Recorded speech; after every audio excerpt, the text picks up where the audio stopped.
Bonjour. Alors, afin de vous permettre de mieux remplir aisément le fichier de rapport financier, du plénière 2016, dans cette capsule, nous entreprenons de vous indiquer, de vous montrer la voie sur vous faillir évoluer. Nous prenons le fichier Excel plénière tel que je l'ai ouvert devant moi. Et déjà, quand vous rentrez, quand vous ouvrez le fichier, vous prenez la première feuille, page de carte. Dans la page de carte, vous trouverez en haut, il y a une colonne où on a une partie où on a écrit logo. Donc ça, c'est le logo du pays que vous devez mettre là. Vous verrez à côté, il y a le logo de JV International et il y a le logo de NNB. Un peu plus bas, vous trouverez ici, après l'intitulé du projet, vous trouverez la période. Alors pour la période, le projet, la période pour ce projet, c'est du 1er janvier au 31 décembre 2016. Donc ici, vous remplissez 2016 comme je le fais.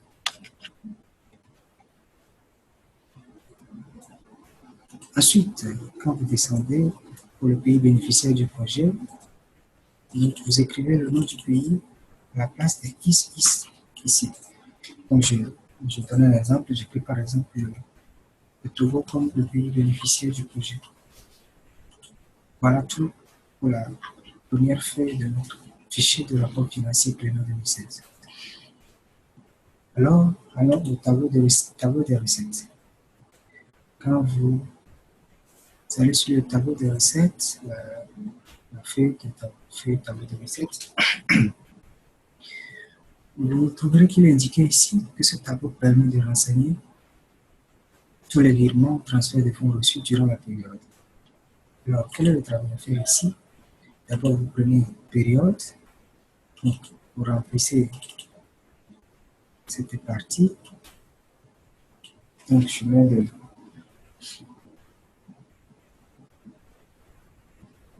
1er janvier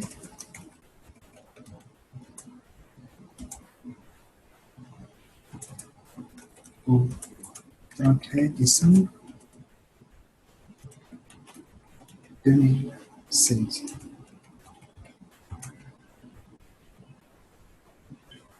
Alors, il y a un élément important à noter ici, que c'est le même format que nous utiliserons pour le rapport à mi-parcours, autant que pour le rapport final. Alors, pour le rapport à mi-parcours, là, il est important de mentionner ici, au lieu de mettre le 31 décembre comme nous sommes à la fin de l'année, mettre jusqu'au du 1er janvier au 30 juin. Ça, c'est la période du rapport à mi-parcours. Et lorsque la fin d'année arrivera, vous allez réutiliser le même fichier.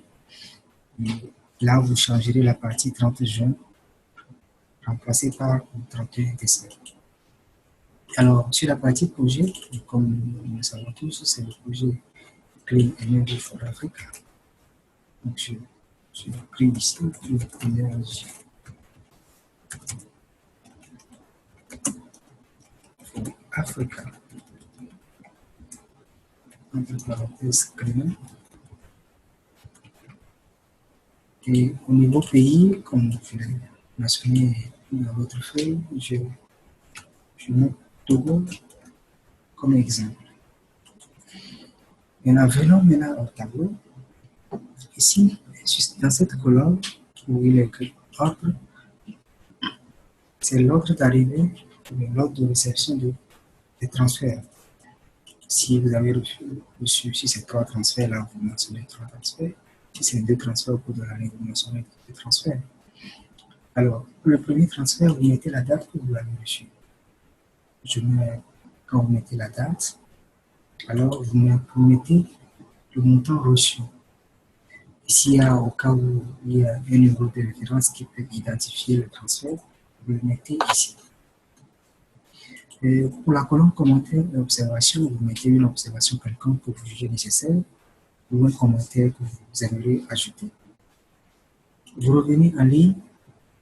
Lorsque le deuxième transfert sera effectué, vous mettez la date de réception, vous mettez le montant également ici, le numéro de référence ou bien le numéro du virement, et puis des observations et commentaires au cas où il y en a. Alors en bas, vous laissez les parties colorées sans les toucher. Je vous donne juste un exemple. Si jamais vous mettez la date du premier transfert ici, et vous mettez par exemple le montant reçu 2 millions,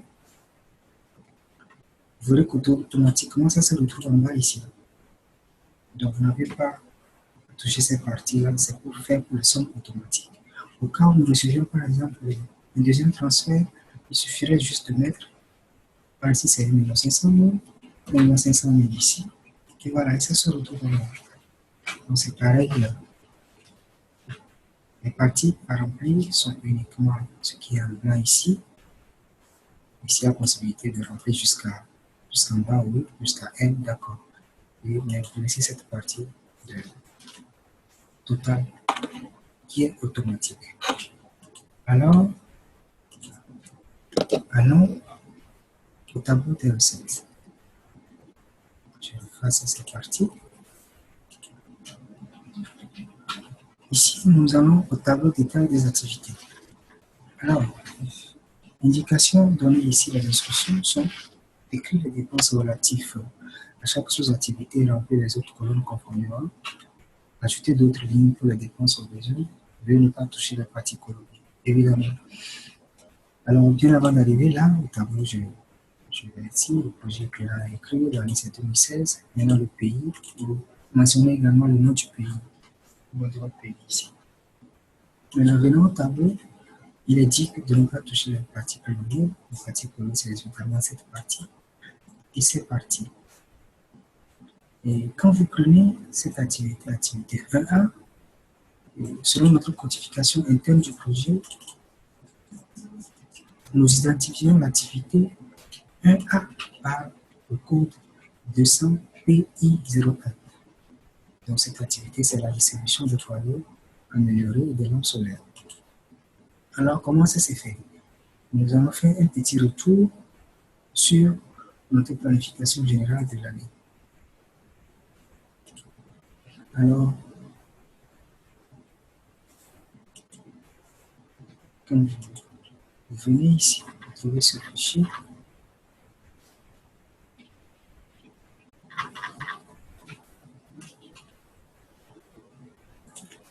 Quand vous venez ici, vous trouvez dans notre format de rapport de l'année, voici l'activité 1A dont nous parlons.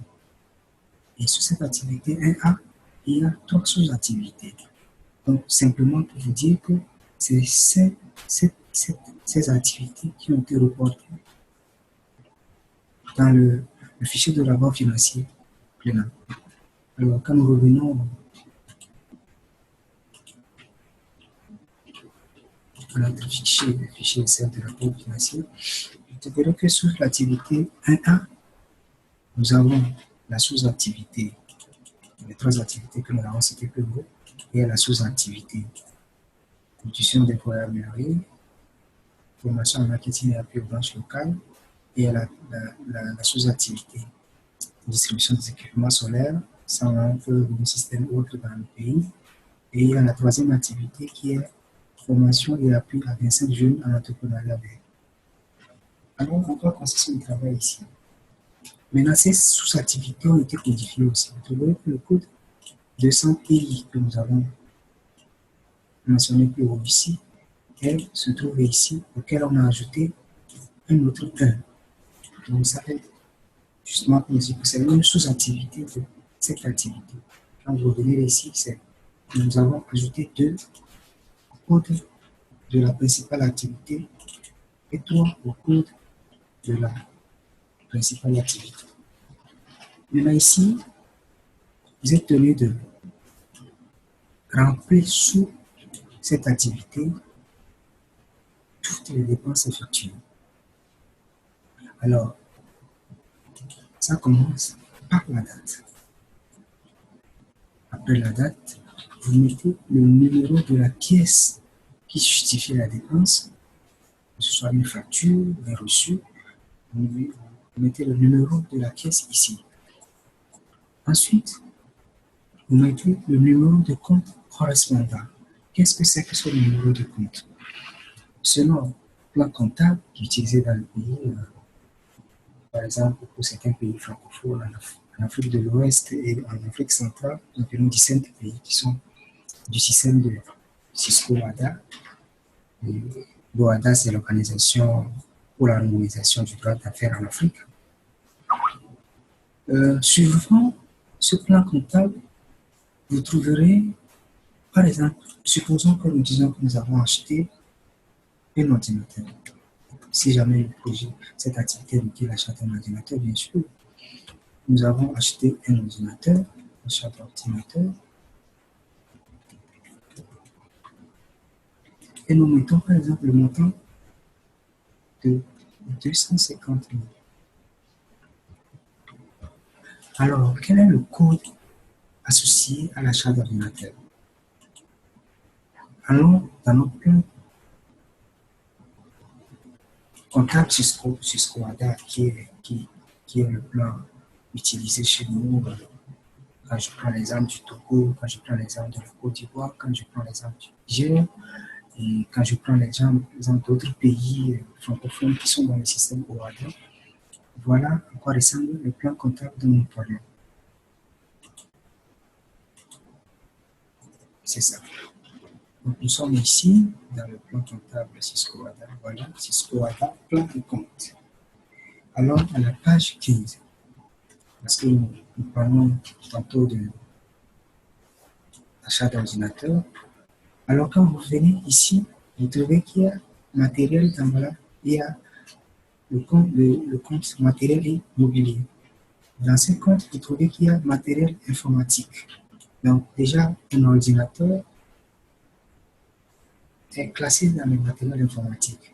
Donc, le code comptable associé à l'ordinateur ici, c'est le code là. Le code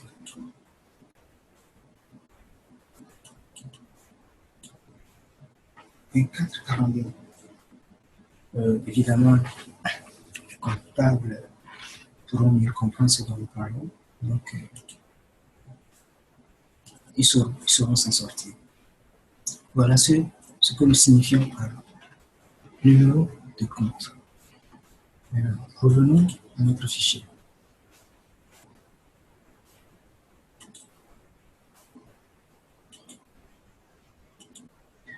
Et voilà. Dans ce qui dit que vous mettez la date, vous mettez le numéro de la pièce, vous mettez le numéro de compte associé, par exemple, si c'est l'ordinateur qui est acheté. Donc, à chaque dépense, il y aura forcément un compte correspondant et un numéro correspondant dans le plan comptable dont nous parlons. Donc, vous mettez le compte associé ici. Et quand vous avez une autre dépense à mentionner, vous mettez la date, vous mettez le numéro de la pièce, le numéro de compte associé. Ça dépend de la dépense effectuée, ça vous permettra de déterminer le numéro de compte qu'il faut associer. Voilà. C'est la même chose pour les autres lignes. Maintenant, l'autre chose que vous pouvez faire ici, c'est que si les lignes prévues ici ne vous suffisent pas pour remplir toutes les dépenses effectuées, vous pouvez facilement ajouter d'autres lignes. Par exemple, comme je le fais ici, vous insérez d'autres lignes, vous remplissez tant que vous en avez besoin. Et automatiquement que vous remplissez les cases de montant, ici, 200 000, ça se retrouve automatiquement ici. Donc, c'est des sommes automatiques. Donc, vous allez voir que pour la grande activité, 1A ici, son total, c'est ici. Donc, une fois que vous remplissez les lignes, les montants pour cette grande activité, pour remplissez les sous-activités qui font partie de la principale activité, le montant total se trouve en bas ici. Donc, ce sont seulement les lignes non colorées qui sont en blanc que vous pouvez toucher. Le reste, vous le laissez. Donc, c'est le même scénario quand vous venez par exemple à l'activité 1B, dont le code interne est 200 PI02. Et donc, c'est la la solution de puissance propre. Et sous cette activité, vous avez un BI, un B2, un B3, un B4 et un B5. Donc, c'est le même scénario ici. Quand vous les remplissez, vous mettez le montant se retrouve automatiquement, les sommes par sous-activité se retrouvent ici. Et maintenant, le montant total pour la principale activité se retrouve ici. C'est le même scénario quand vous descendez. Donc, c'est toutes les activités du notre cadre logique de la vie que nous avons reporté ici. Donc, en fonction de l'activité que vous avez choisie, vous le prenez et vous remplissez la dépense y afférente jusqu'en bas. Et à la fin, pour chaque principale activité, vous trouverez en bas le total. Alors, voilà le travail à effectuer sur cette feuille.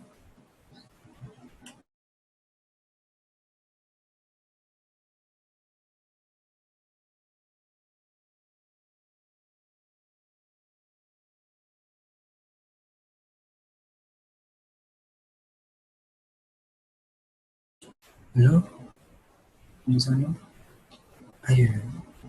Nous allons maintenant sur une autre feuille. Tableau de suivi budgétaire. Vous allez vous rendre compte qu'ici, le montant que j'avais rempli dès le début se retrouve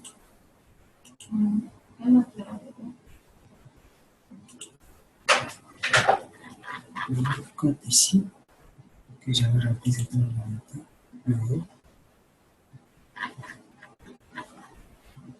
Ça, je me fasse d'abord.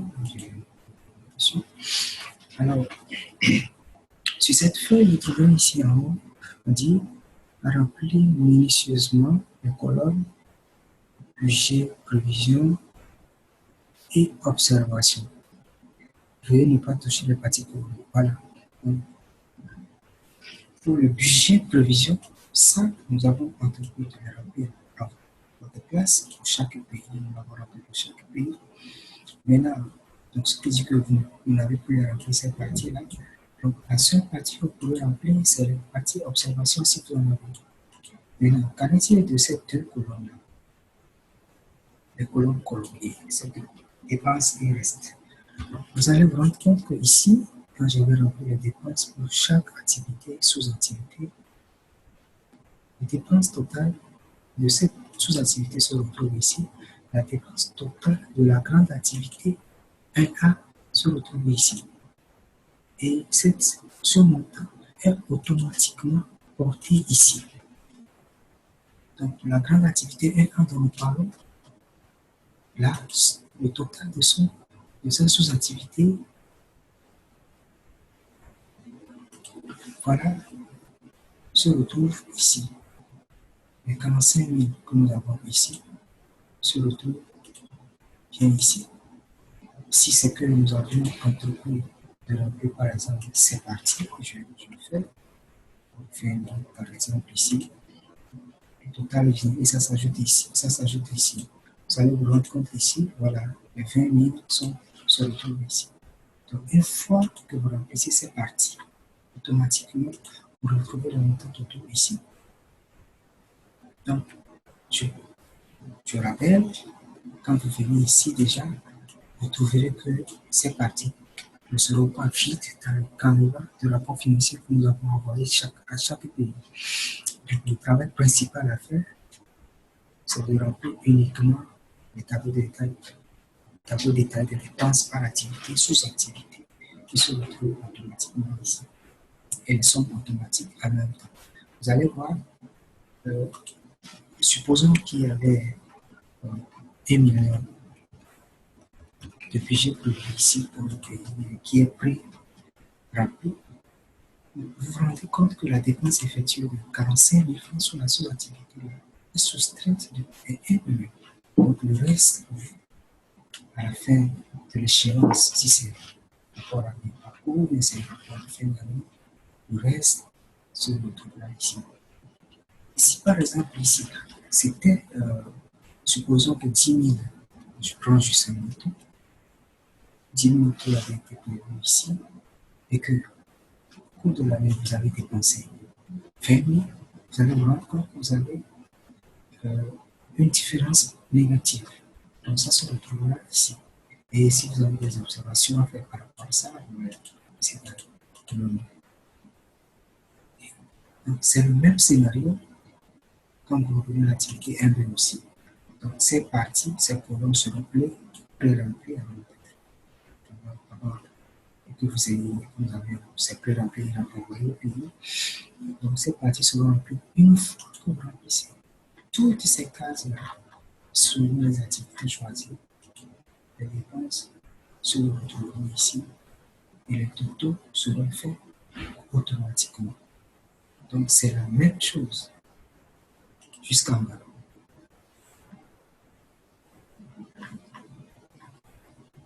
Maintenant, les totaux par grande activité, comme nous l'avons vu ici, par exemple. Les 47 000 que nous avons ici se retrouvent ici. Au même moment, les 45 000 d'ici et le total de 2 000 d'ici se retrouvent ici, 45 000 et 2 000 et 20 000 par an. Voilà le travail à faire sur cette feuille aussi. Vous verrez qu'en bas, tous les totaux seront descendus automatiquement ici. Total budget prévu, 16. Tel que vous avez fait votre planification se retrouvera ici. Si c'est par exemple 4 millions prévus pour toute l'année, ou bien quel est le budget que vous avez alloué, les 4 millions se retrouveront ici. Maintenant, si c'est un rapport les parcours et que vous avez effectué les dépenses jusqu'à un certain niveau, les dépenses effectuées jusqu'à mi-parcours se retrouveront ici et le reste ici. Maintenant, si c'est à la fin de l'année, que vous aviez prévu 4 millions que vous dépensiez, par exemple, 4 millions également, automatiquement, vous vous rendez compte que le reste ici sera zéro. Si vous avez des observations, vous les ajoutez. Maintenant, après ça, venez ici, commentaire. Si un commentaire d'ordre général ou un commentaire, vous le faites par rapport à ces dépenses, par rapport à ce tableau, quelque chose que vous avez partager, vous le mettez ici. Voilà ce qui peut être indiqué par rapport au remplissage du tableau de suivi budgétaire. Alors maintenant à la synthèse. Maintenant, quand vous venez à la synthèse, vous allez vous rendre compte. Je m'en vais d'abord au deuxième tableau, que le budget prévu se retrouve ici. Ce budget prévu, dont le total est ici, et nous le retrouvons automatiquement ici. Maintenant, le total faut dépenser se retrouvera ici aussi. Ici, il y a juste les autres pour les informer.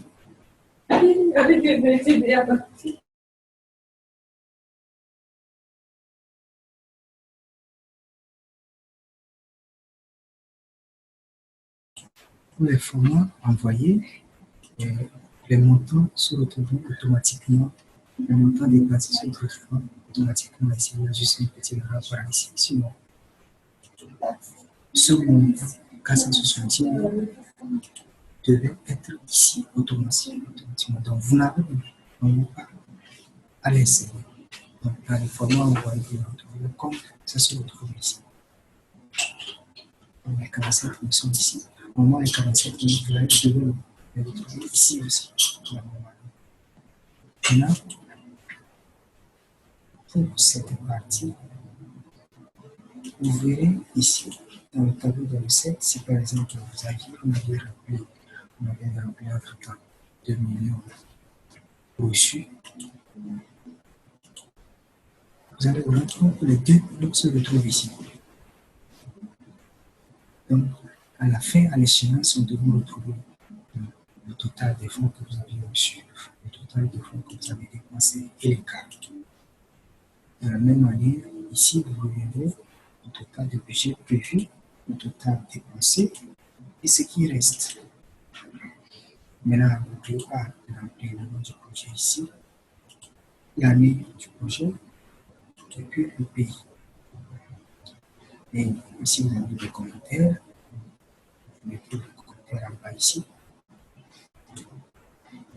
Et rappelez-vous, le trésorier général doit le signer, ainsi que le directeur exécutif avant l'envoi au secrétariat international. Alors, voilà un peu résumé le travail à faire normalement par rapport à message de ces fichiers. Maintenant, nous avons un petit bonus que nous allons mettre. Quand vous verrez ici, ça c'est juste un modèle tel que c'est utilisé au secrétariat international. Parce que chez nous, nous avons le bureau du siège allumé, nous avons une antenne à Caen, nous avons une antenne à Ticor, nous avons une antenne à Carré. Donc, pour chaque bureau, nous avons des prévisions. Si par exemple, pour la ligne, l'Internet, combien on peut consommer, le téléphone, le carburant, la voiture, c'est en fonction de vos lignes budgétaires, mais en fonction des besoins et en fonction de vos dépenses habituelles. C'est bien que tout le pays doit avoir l'électricité, il y avoir le loyer, et ainsi de suite. Donc, pour toutes ces lignes-là, vous prévoyez le montant selon vos calculs, selon les provisions, les montants mensuels par élément. Internet, combien vous pouvez dépenser par année et combien ça peut coûter, combien vous devez dépenser par mois, pardon, ici, et combien ça vous pouvez dépenser au cours de l'année. Donc, c'est la même chose pour les autres choses jusqu'en bas. Par exemple, par rapport à la rémunération, ici, c'est le fonctionnement. Ici, c'est la rémunération du personnel. Ici, ce sont les investissements. Si vous avez peut-être un prix d'acheter une moto, d'acheter un ordinateur, d'acheter une photocopieuse, ainsi vous mettez les prévisions ici. Et vous mettez ce que vous avez, ce que vous devez.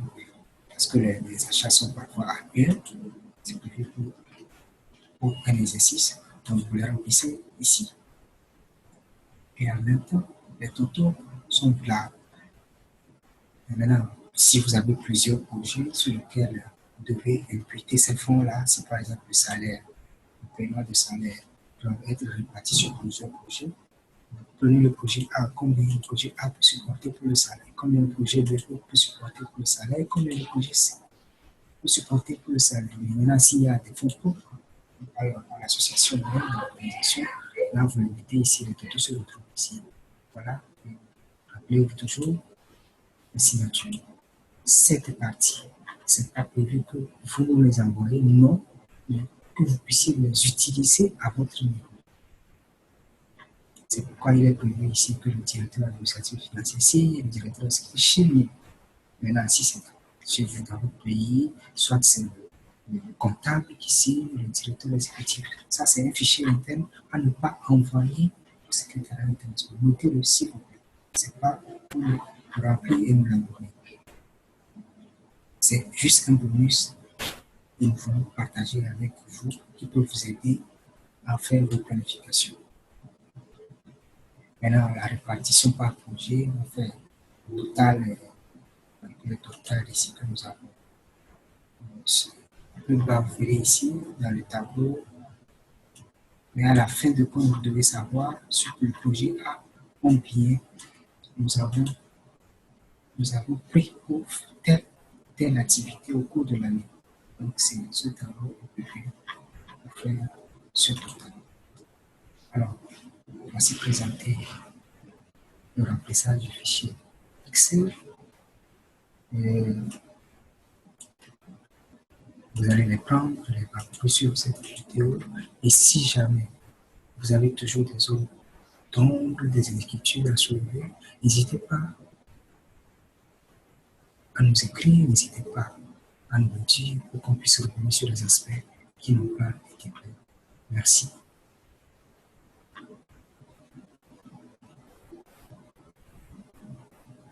et à bientôt. Bye bye.